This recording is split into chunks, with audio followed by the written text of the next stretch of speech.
đây hàm đây thấy tụi hàm hàm tí đó đây là xuống đây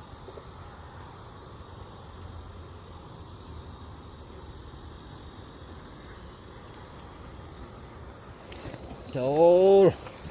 chỗ chỗ chỗ vô chỗ là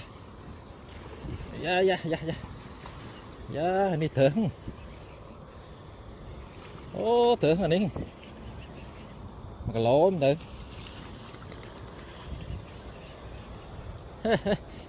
chỗ là thơ khó nè đi em à đây to trứng trâu mình tĩnh bỏ đường thùng sơ đay đến mình cho thấy mà các ba nuôi môi thấy mà các ba nuôi môi cho miền nuôi nè đi miền nuôi nè bọ thấy thấy mà các ba nuôi môi thấy mà các ba nuôi môi nhỉ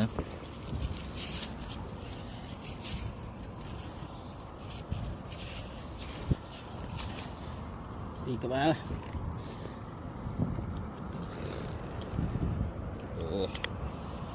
này phải chắp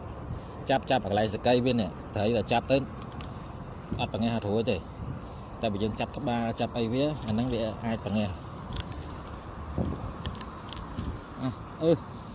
một quá nha